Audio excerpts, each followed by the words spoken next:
Here we go. My name's Todd. This is Cathy. Welcome back to another episode of Zen Parenting Radio. This is podcast number 763.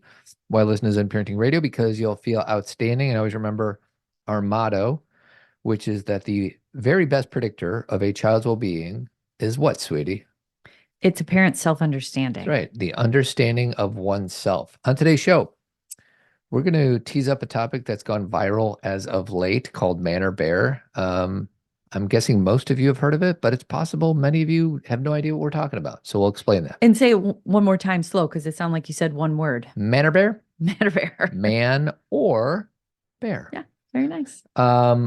And I have a few things, but first let's talk once again about your Substack. What is Substack and why do we want people to join your Substack? Well, it's just my new Zen Parenting Moment platform. That's all. But Substack is just a really more updated platform. And I actually, for anybody who wants to write a Substack, they should definitely go there. But Substack is also just a good place to go get the writing of anybody you love. Like if you go to Substack and then put in somebody that you really admire, like Brene Brown or Cheryl Strayed or, Liz Gilbert, you're going to find their writing, and they write all the time. So I want people to subscribe to Zen Parenting Moment, but I also think Substack is another great place to go if you want something to read from people that you appreciate. And before we get in, so if you want to subscribe, just scroll down to the show notes and you'll find it. But before we get into Man or Bear, I just want to remind everybody that we have this amazing group called Team Zen. And we do it on something called the Circle platform. And it's an app with Zen Parenting Radio's complete parenting content collection, plus live talks. We do Zoom stuff all the time, sweetie. Do you know what we're doing this week? I think we have a Zen talk, because last week we were supposed to, but it was your birthday. No, I know. What we have on the calendar, you have a women's circle coming up, but actually that's not till the 15th. Okay, good. I was going to say that's Wednesday. We're traveling this week. Yeah, we're traveling this week. Yeah, so this is you and I are both. But we have a Zen Money micro community. Nice. We have a micro community on differently wired families, and another micro community for loved ones dealing with addiction. So if you're interested and you join, you're going to get a choice between this swag. You ready, sweetie? Oh, gosh. A Zen Parenting t-shirt or a Zen Parenting water bottle, brand new water bottles that just came in. One of Shefali's books or Zen Parenting socks. So they get to decide. So basically, what you're saying is someone can join Team Zen and then they get to choose one of those gifts. Yeah, it's free swag. Well, my book can be in there too, because we got a stack of those left over too. I know we have Shefali's book, but that doesn't really, we love her and she's our good friend, but it doesn't really make sense with Zen Parenting stuff. It does. Does it? It's similar messaging. True. Definitely similar messaging. Yeah. But maybe we can, yeah. Okay. You get that to sounds choose good. between Cathy's book or Shefali's book. Who do you love more? No, that's not what I'm saying. I love Shefali, but I love you more. I know. Well, that's not what I'm saying. I'm not doing that. I'm just saying that, like, we're trying to give away stuff with our name on it. Mm-hmm. You know what I mean? That's true. That's true.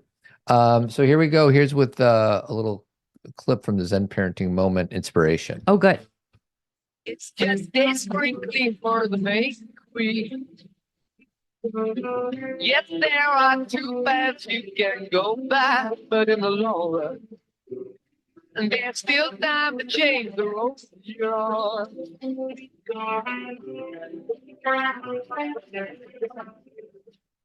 I love that. I love that quote. I love that whole verse. I just love the words to this song. They're It's so such odd. an overplayed song and such an amazing song at the same time. It's one of those songs that you wish you could hear again for the first time. And some people, there are some people who may not know what that song is. Well, this is what I say to that. I say, Hey. who hasn't heard of Stairway?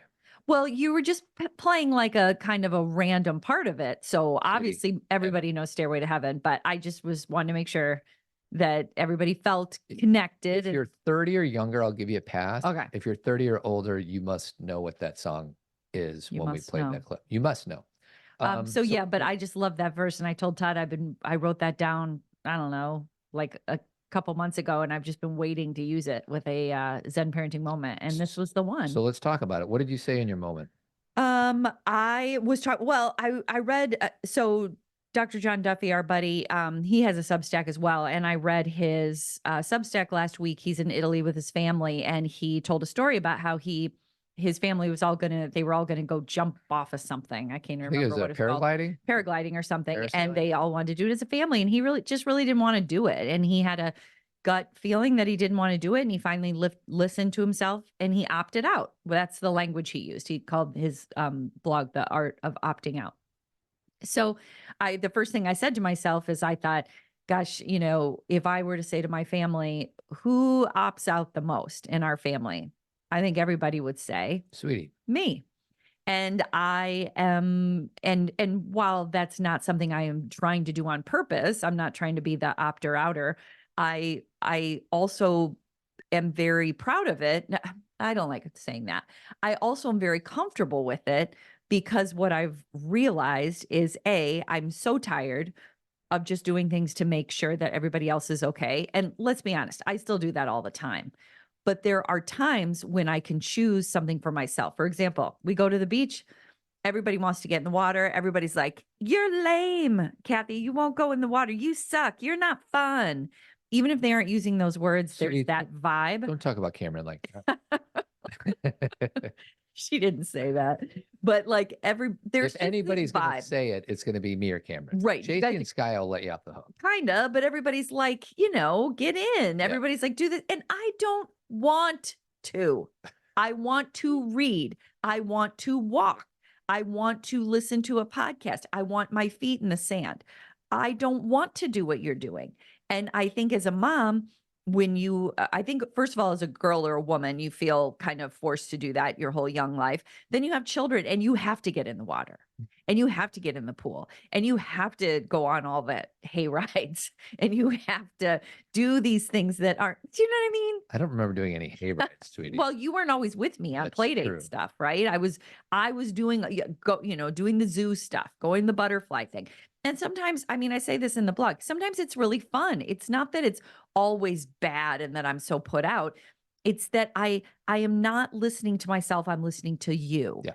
And the truth is there's nothing wrong with sitting on the beach and reading a book. That's lovely. And I don't like people telling me that's not good because that's my choice.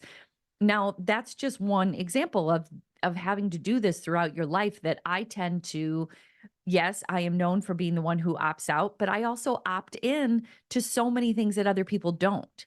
So my point is that, and I opt into going to yoga and I opt into playing drums and I opt into creating a conference and writing books and, going on trips to see bands that I love. Like I opt into things that a lot of people may not have space for. And that's because I opt out of other things. Do you see what I mean? Sweetie, did you say by choice? Yeah, by choice. I got a question. You guys know so much about women. How come you're here at like a gas and sip on a Saturday night, completely alone, drinking beers, no women anywhere?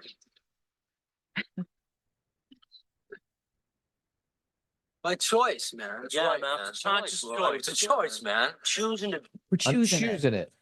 It's conscious choice. And so I feel like this comes with age. That was kind of Duffy's point in his. He's But like, he did the paragliding thing before. he's Like done it before. he like, not that there's a part of me that liked the fact that he did it before and it almost makes it more powerful that he did it once and he doesn't need to do it again. Yeah, that's part of it, but he doesn't need to do anything you think he should do. Right, Because but- that's you. Right. Like I have also everything that in my blog that I opted out of, I've also done all those things. Yeah. I've gone in the ocean a million times. I've gone on, the hikes, that when we go to Seattle to see our family, my family will get in a car and drive 2.5 hours to go somewhere to do a hike. No, thank you. Like, I get it, why they do it. It's beautiful. They come back with amazing pictures. They love it. I'm not shaming their decision, but that is not for me.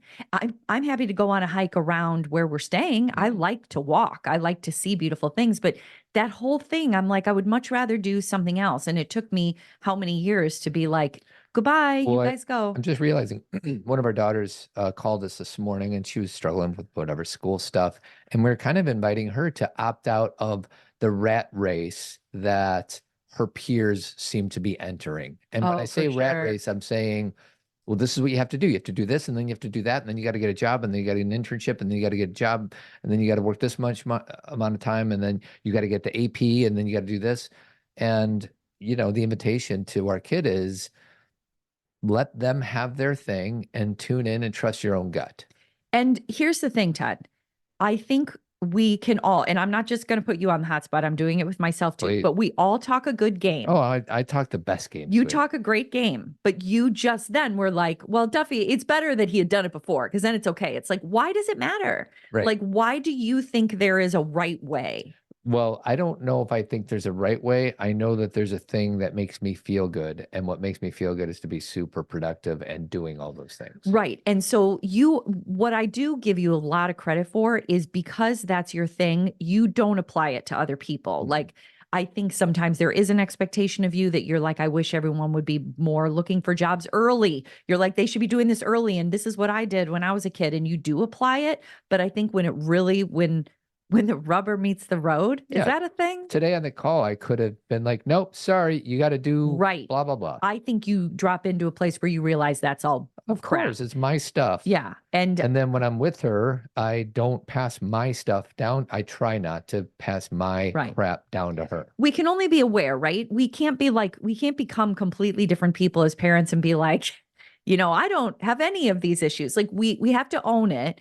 But then it's like, what have we learned from it? And what I was trying to write about in this Substack is that I have found opting out is hard, you guys. I actually said to my daughter this morning, I want you to know that your dad and I, this is on your dad and I, and that we have raised you in such a way that it's a little more counterculture, where the goal is more mental well-being and the goal is more success based on what you love and enjoy. And so you're now like at this starting line with all these people who think very differently. So what does that look like? So real quick. So like we were always open to our kids getting a mental health day during high school and grade school. Right.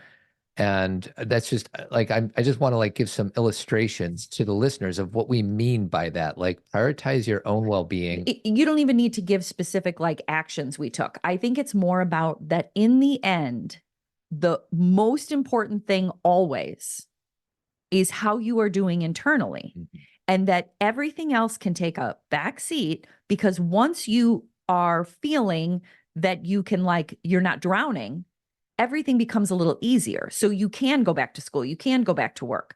But when someone's drowning and we're like, get in the car and go, you're then forcing them to either completely disassociate from their experience or struggle or not come to you anymore, or have to lie or have to fake or have to quit or have to fail. And the whole goal is to set them up so they know that their well-being is the essence of what makes everything else successful. Yeah. And that sometimes that looks different than other people, because she's got a lot of people right now around her entering the rat race. And they're on it, and they're going here and they're doing this and they're working 3 jobs or whatever. Admirable in many ways. Like there's no they're bad, you're good. You got to read the nuance here, because for some people that's exactly I would have said last summer or last year, there was a semester where this daughter she was working a full-time job. She was working in her sorority. She had 18 credit hours. She was doing that thing. And she got really burnt out. And she's like, okay, now I need to take a back seat for a little bit. And then she went abroad for, and was so busy and had a job and doing this. So you're moving in and out of it. It's not about never push yourself. It's about make it make sense when you're doing that. Are you strong enough and healthy enough to be able to move forward like that? So I know that there's some inherent hypocrisy in what I wanted to share with our daughter, and I just didn't get a chance to this morning, is that comparison is the thief of joy, right? Isn't that a quote? It is. And I believe it to be true. And of course, I compare myself to others, whatever, my amount of productivity, my house, how good I am at basketball, whatever, like that. We're built as humans to compare. But I think it's true. When we do compare, it's very limiting. It's a limiting thought belief. Well, you can't be everything. Yeah. You can't do you can, if you have a group of friends or people around you or neighbors, and this person's crushing in this area and this person's crushing in another area and another person's crushing in another area, you can't do all those things at once. You can't be everything all at once. And this is something that I think it necessitates, and I'll just speak to women for a second. I think we kind of figure that out as moms. If we want to be, if we become moms, and if we also want kind of a high profile career, and we also want time for ourselves and with our friends, we start to realize, and our partnership, we start to realize this is all impossible to do at once.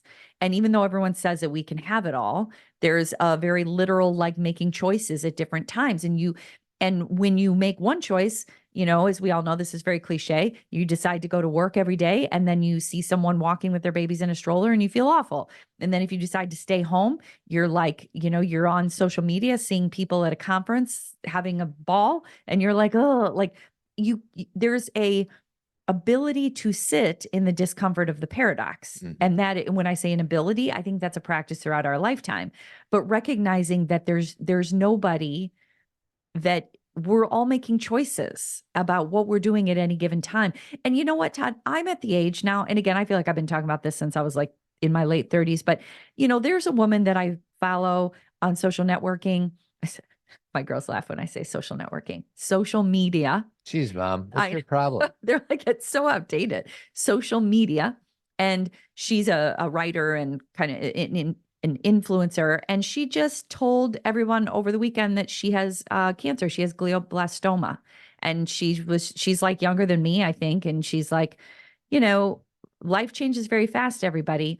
And I don't say that to scare people. I say that like, what are we doing? Mhm. Like, because I know whenever I've been depressed or anxious or had migraines or thought that I had a physical ailment, because I've gone through periods of time where I thought something significant was wrong, you start to just realize this is all crap. And what you really want to do is do what you love, be with the people you love, walk outside, breathe the air. And so it's also very false, this like idea of, because Todd, guess what happens when you get ahead and you make $1 million? Everything changes. Well, maybe you do get a nicer house or a boat or something, I was just kidding. but It's fleeting. That's the one thing we learned. Who's that guy that talks real fast who wrote that book on happiness? Sean Achor. Yeah. Yeah. It's temporary. Yeah. All these things that I want for Zen parenting to grow tenfold, men living, have a bunch of money, whatever it is, it'll give me short-term happiness, but it does not sustain. You'll get like a zip through your body, Right. and then you'll be like, now what else can I do? Yeah. Now Like what's next? it doesn't sustain. Like, honestly, and I'm not even ripping on Taylor Swift when I say this, but her most recent album is about her being miserable. Mhm. Okay. Not all the time. There's some up songs in there, and her whole point of putting out the album is to release that misery. So I don't think she's being, I'm not criticizing, but like there's a song called I Can Do It With a Broken Heart. And her whole thing is about how she was performing on stage in this tour, and she was absolutely miserable. And everybody is like, and her whole thing about the song is she's kind of saying to herself, I'm really good at this because people have no idea that I'm heartbroken right now. And I know how to get out here and do this. And other people don't even know. I can handle my shit. They said, babe, you gotta fake it till you make it. And I did it. Lights, camera, bitch, smile. Even when you wanna die. I'm looking at the video. It's in black and white. Have you seen the video? I'm sure it's not It says hers. it's an official lyric video, whatever that means. I haven't gotten to that. So last week we talked about how to connect with our kids in the morning. Uh-huh. And I took some advice either from you or maybe I don't know who's. Oh, it was me. I mean, it was through our conversation. We decided it together. So there's 31 songs on this new Taylor Swift album, Tortured Poets. What is it? You can say TTPD, the Tortured Poets Department. And I'm listening to one song a day. So I have something to talk to my kid with in the morning. And it's actually working out beautifully. Like she's ready. Even early in the morning, she's ready to. I said, I just listened to this one. Did you listen to Down Bad today? I listened to whatever the 6th song was. It was the Papa Don't Preach type thing. Which is the one is that? Oh, that's my favorite right now. Yeah. But Daddy, I love him. But Daddy, I love him. And I started asking her questions about some of a few lines in there that I didn't quite understand. So what's your take? Let's hear it. Well, I don't know if this will be interesting to listeners because most people don't know that song, but it's a song. It seems like metaphorically she got pregnant with a boy, and she wants to piss on anybody who thinks that this is a bad idea to have the baby or whatever. But then there's a line in there that's a little confusing. It's like, but I'm really not keeping it, or something like No, that. what she says is I'm having his baby. No, I'm not, but you should see your faces. Yeah, that So line. What's up with that line? Because the song is actually, we think like the, Let me guess. It's about Maddie Healy. No. And it's, well, let me tell you my two cents. Okay. It's about that some of her fans or critics criticized her for dating this boy, this man.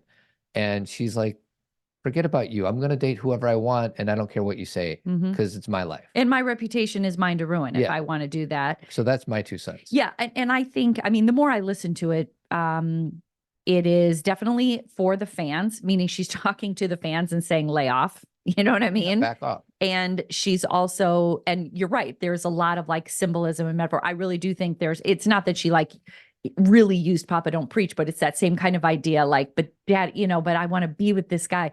And that other people telling her what she should and shouldn't do isn't okay. And that she gets to do what she wants. But I also sometimes think with her, she's not always being so literal about this one person. I think there's kind of an amalgam of like relationships where people are always telling her what to do.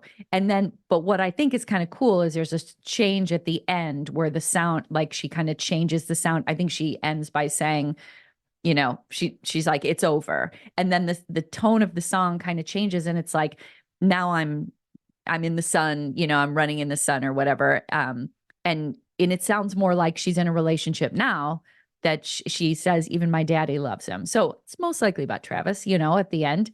And that she's good, and that she don't think you have to pray for her all the time. She's a grown woman. She can make her own choices. So I think that's kind of the gist of it. But who knows? Because we don't know. We pretend we know. Sweetie wants to know. I always want to know.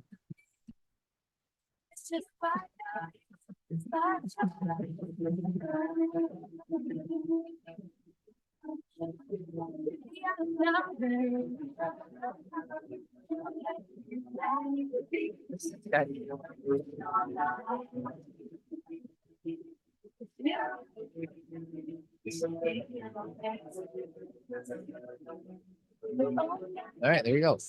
So good. I'm glad that was your song of the day. Song of the day. Tomorrow I got Fresh Out the Slammer. Fresh Out the Slammer. Yep. Okay, so let's go to the main piece. Let's do it. What is Manor Bear?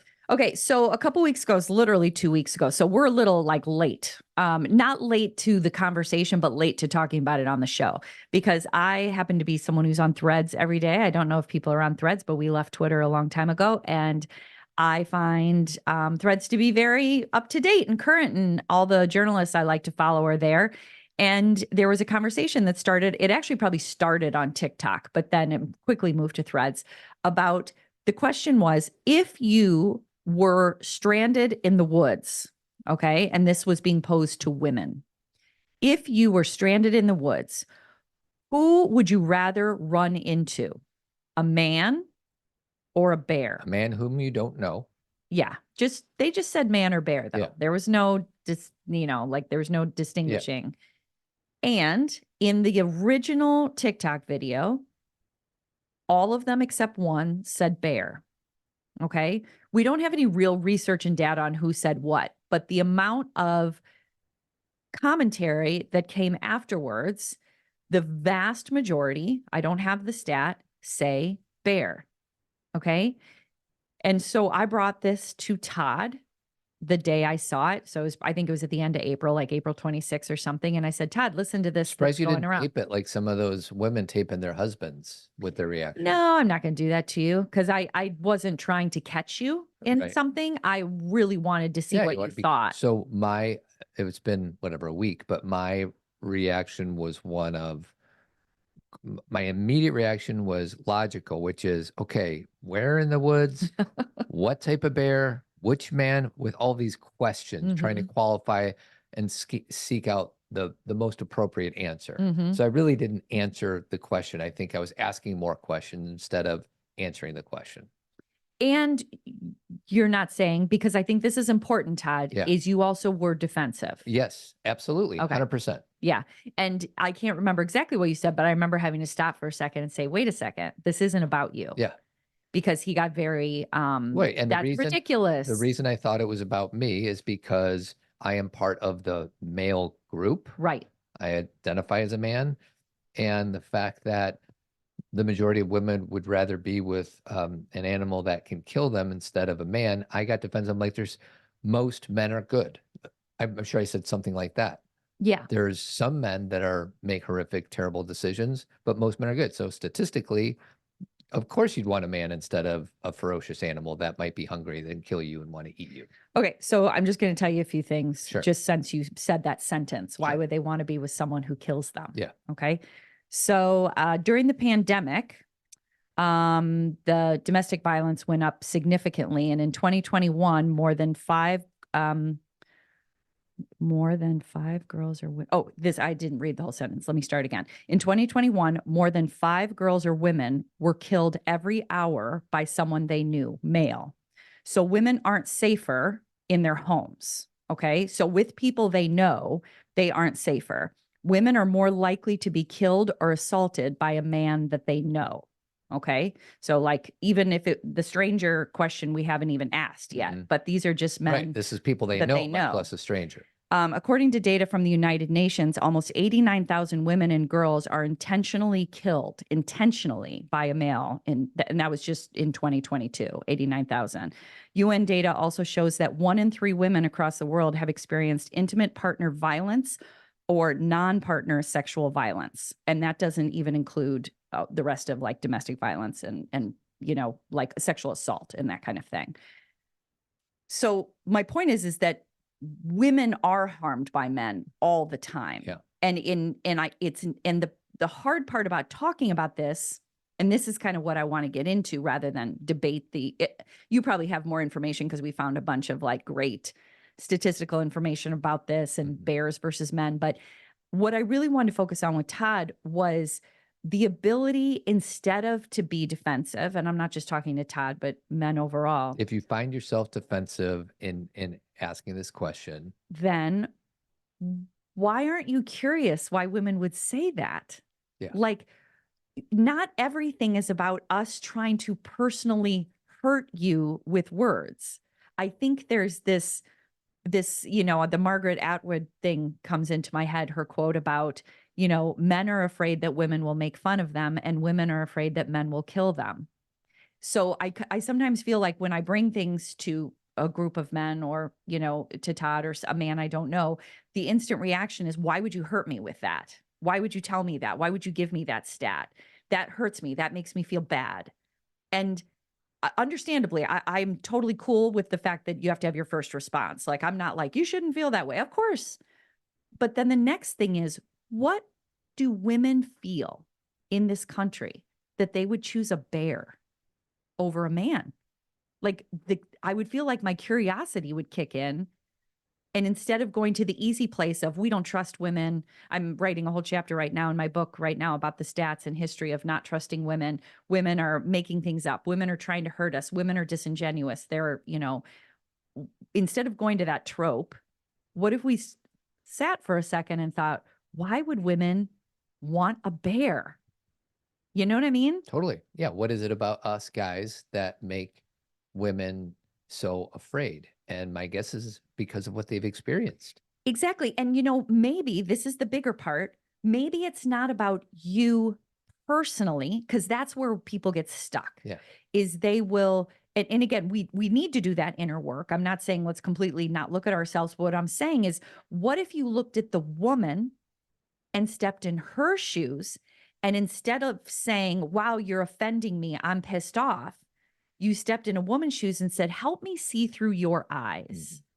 And one thing that, because obviously I've talked to my daughters about this whole thing, this man bear thing, we've talked about it, is it's something that my oldest daughter brought up. Is she's like, my whole life, this is not new. We talk about this on Zen Parenting all the time, but she's like, I know how to see through men's eyes times 10.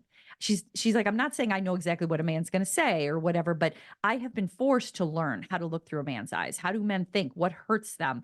What challenges them? Because that's our world. We have to learn how men think, because men control most businesses, they control our country, they control things, right? So we have to learn how to live within that. And I think in these scenarios, what they bring up are, what if you, not just your wife or your partner or your daughter, but what if you thought about women as a whole, like step in their shoes? What is happening that they would say that? And that curiosity, because what ended up happening is the discussion was going on, and a lot of men got really angry, Of course, online. And there was a lot of like really unpleasant things said. And then of course women are like, okay, now we feel safe, right? You know, like men are like being violent with their words toward women, and women are like, so you're trying to convince me you're the better option? And then there was a lot of women being harmful too, you know, coming back with the same kind of negative language. You know, there was fights, right? Yeah. But my whole thing always, and I'll just bring it to Todd and I, is whenever he gets defensive about anything with me, I'm like, why don't you not think about yourself for a second and think about how I feel? Because a lot of the time, the majority of the time, I am thinking about how you feel. So this is not me saying only do it for me and I won't do it for you. Yeah, I think that this is just an invitation for guys to get curious, be empathic, see the world through somebody else's, walk in their shoes, see through their eyes. Yeah. And instead, my first reaction was defensiveness. And maybe it's because I'm an advocate for men. And then I think about, oh, well, then, you know, what is this messaging about us men being so dangerous? How does that land for, you know, a 13-year-old boy who's sitting in his basement, blah, blah, blah. And what you said was, yeah, that sucks. And it also sucks being a woman. You know, well, I didn't say that. Well, I said you're very concerned about what could possibly be thought of by a 15-year-old boy when women and 15-year-old girls are being raped and assaulted and killed. So you're more worried about what that could possibly mean instead of trickle down instead of what is actually happening. Right. And there's just a lot of that. And again, it's not the thing that I always want to come back to is, so it's like, well, then what do you want us to do? Hear us. Just be like, if a woman is like, yeah, I'd choose a bear.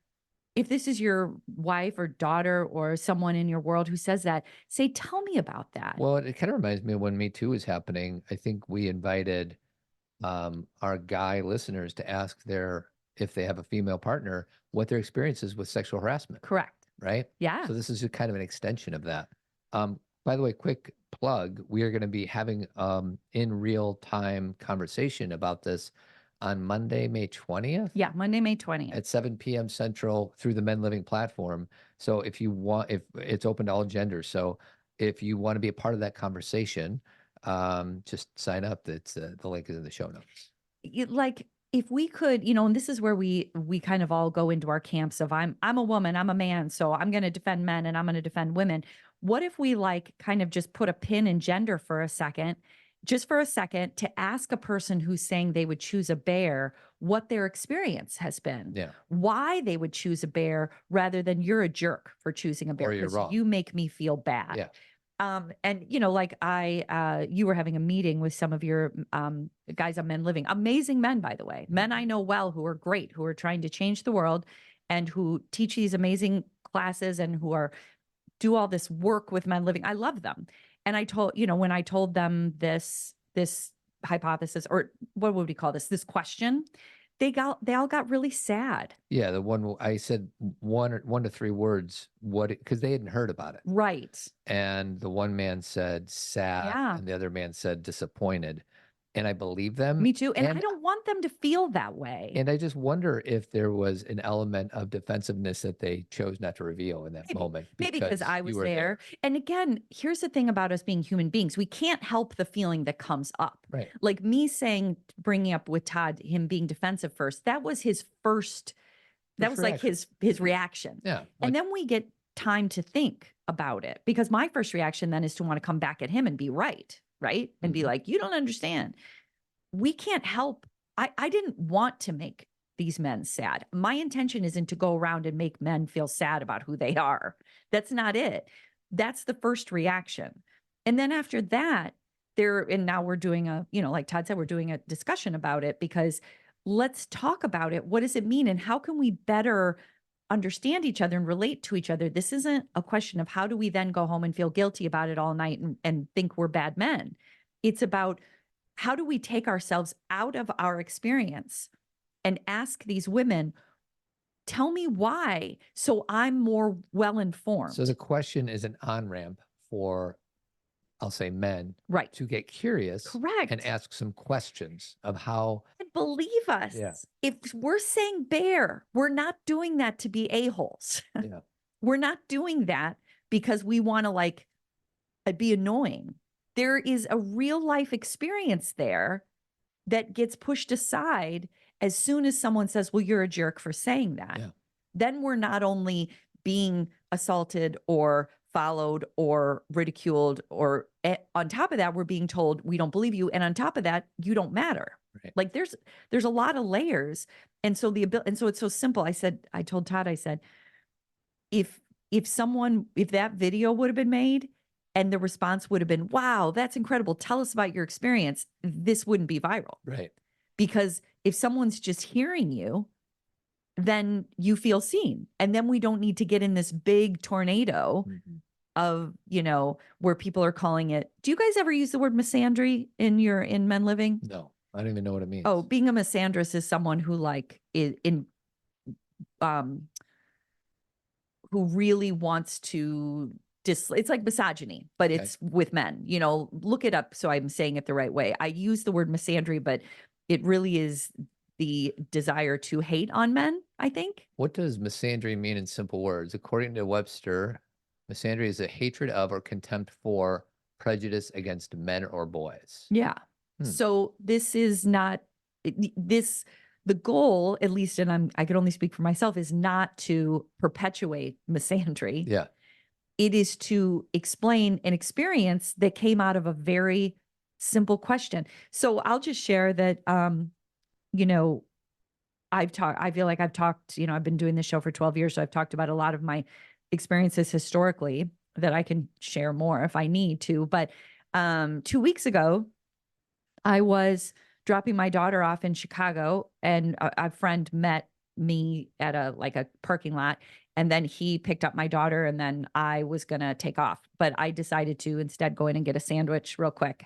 And I got out of my car, and there was a guy next to me in his car, and he was playing his music really loud. And I think I made kind of a motion, like I made my hands kind of twirled or something, like I was listening to the music and I had like a response to it. Wasn't like dancing, but I kind of did something that made it look like I was enjoying that music. And he started yelling at me like, hey, come back here. Hey, do you like that? Hey, what? Oh, are you not going to look at me? Hey, are you not going to listen to me? So that's happened to me a ton in my life. Women have that experience all the time. Men yell at them, smile at me, look at me. Oh, you're not going to look at me. You're a bee, blah, blah, blah. That's not new. I was kind of surprised because I'm 52 and I'm like, why is this guy still, you know what I mean? Like it doesn't happen as much. So I went in, got a sandwich, kind of forgot about it, came out, and he was standing outside his car by my car, Yeah. And nothing happened. I didn't make eye contact with him. I know how to do this. I've been doing this since I was 13. You don't talk back. You get in the car, and he's like, oh, okay. I see now. I see. You can't, you're not going to look at me, whatever.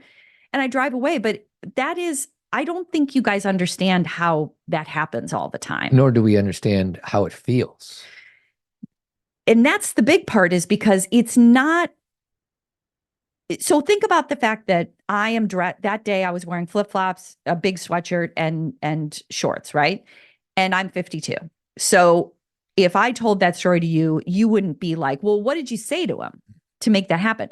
If I got out of the car and I was 25 and I was dressed like my daughters are, where they wear like, Halter top. yoga pants, halter tops, you would be like, well, if you didn't dress that way, maybe he wouldn't do that. Yeah. Obviously not true because you weren't doing No. any of that. Because it's not always about sex and how we look. It's power over. Yeah. Someone is trying to have power over you. He feels powerless in some aspect of his life. So he's going to make me feel uncomfortable and have power over me. He is going to threaten me by getting out of his car and showing me he's bigger than I am and that I should look at him and give him what he wants. Mhm. So you can only imagine that in sexual situations or in a date, or this is so normal for women. And this is our reality. It's what we breathe. It's what we swim in. And it's less when we're this age. But I told Todd, I told him that story. And a month ago, I was driving in my Jeep, the top was off, and a trucker followed me and kept honking and making, because he could see over the top of my car, and he followed me. And again, why? Why?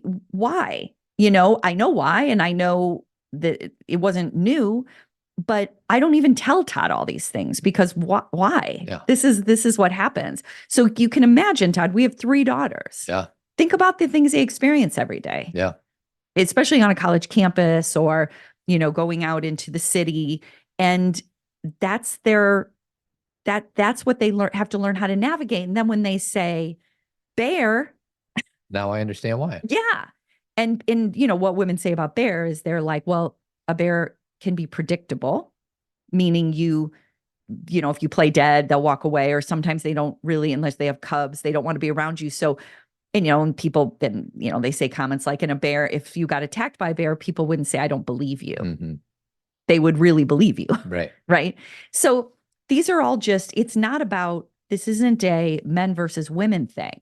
I think it's more about the ability to step outside of your own experience and be curious about another person's experience. And I'm talking about women specifically, but someone of a different race who is telling you their experience, or someone in the LGBTQ plus community who is telling you their experience, instead of saying, well, maybe if you did this, that, or the other, that wouldn't happen. Instead, ask them about it. Yeah.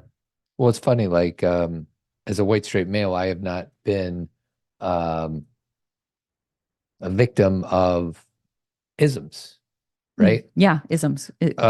But if I'm lucky enough to get old, it will happen to me, and that will be my first real, I'm coaching guys right now, and a lot of them are in this midlife crisis, and they want to pivot to a different job, and Yeah. they're realizing that they're getting discriminated against Because of their age. because they're 52 So and true. they could pay a 25-year-old for something similar who will take less money and work more hours. So it's out as a white straight male, it's like my first real experience of being discriminated against. And it took me this long to get there.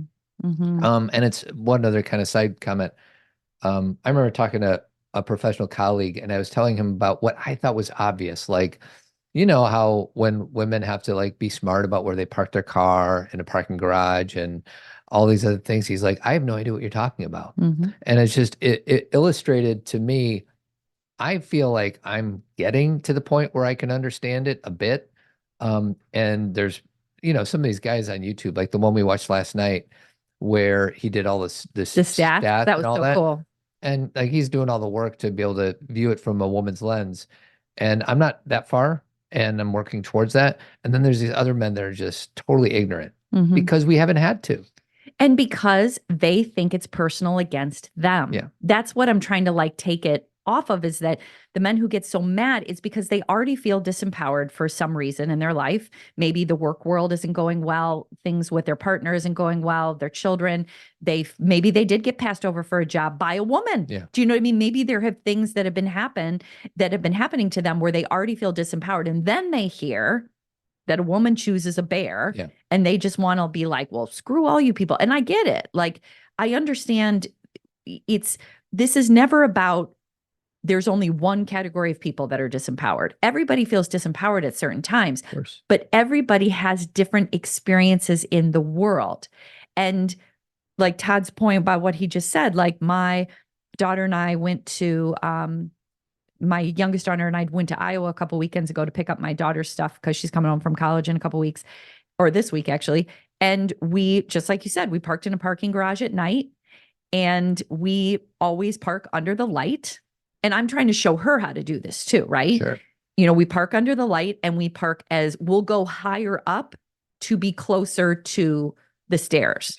So we don't take the first parking spot we see. We go higher up, we go under a light and we go, and that isn't something we always talk about. Now, Todd knows that because of me. I also, what was the other thing that we did that night? I felt like there was two things we did. Well, it doesn't matter. There's all these things that you need to be thoughtful of as a woman that kind of have become rote to us, that, to your point, a lot of men don't even know we're doing. Mm-mm. And then to add, insult to injury, then when we say we're doing that, they'll say, you're neurotic. You're crazy. You're scared. Yeah. And there's a lot of like pain put on or like criticism put on top of us trying to keep ourselves safe. Because again, that man who's hearing it takes offense, even though we are being assaulted. And the sad thing is the statistic I read at the beginning, it's mostly by people we know. Do you see what I mean? Which is even more interesting. Isn't that it's not stranger danger stuff all the time. We have to protect from that. Right. But it's most of the time, it's people we know. And then after the assault takes place, they say, no, that's not what happened. Mm-hmm. And then we watch women on a main stage, trying to talk about people who are being nominated for the Supreme Court, telling their stories. And everyone's like, no, you're lying. You want to be famous. You want to write a book.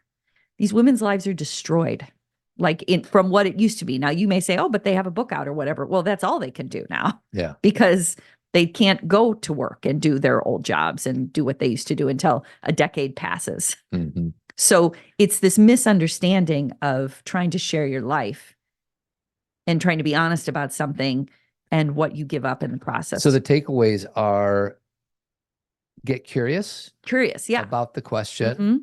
model the behavior, talk to your sons and your daughters about this. Anything else? Well, just, get curious. And then, and this is the hard part, after you have the first sadness or defensiveness or whatever feeling you have, then have a moment where you're like, I'm not going to take personal offense to this. I'm going to look at this through the lens of another human being having an experience. If a man came to you, Todd, and said they had been hurt or harmed or sexually assaulted, would you question him? Of course not. Okay. So then that's where we go. Instead of think about gender, men, Yeah, human being. This other human being is telling me a story. So I'm going to get interested and not make it about how that hurts me. Yeah. And that's kind of that's my hope. This is a heavy topic, right? Sure. But that's my hope with everything in partnership. When your partner is coming home and telling you something about their life, instead of then saying, well, I go to work every day and I bring home the money and I do my thing. So, instead it's like, why are you feeling this way? What's going on? Tell me about it. And getting out of the mode of that you need to be defensive, that you need to make their story untrue for you to feel okay. I think about this too as parents, Todd. Like sometimes when the girls are struggling with something and I want to be like, but we never said that. Right. Do you ever feel that Of course. way? Like sometimes I want to be like, but we didn't teach you that. Yeah. My first thought is defensiveness. It's how we're wired. Exactly. Yeah. And then I have to realize, Cathy, even if you didn't, quote unquote, teach them this, they're having this experience. Yeah. And they may have learned it from someone else, or, it may not be about you, but they're having the experience. So it's something we can all learn regardless of gender. So if you want to continue the discussion with Cathy and I, Monday night, May 20th, 7 p.m., would love to see you. The link to register is in the show notes. And don't forget to sign up for Team Zen and Cathy's Substack. If you're not getting them in your inbox every Friday morning, you're missing out. Yeah. And lastly, Jeremy Kraft, he's a bald-headed beauty, painting and remodeling throughout the Chicagoland area. His phone number is 630-956-1800, and his website is avidco.net. We'll see you next Tuesday. Keep trucking.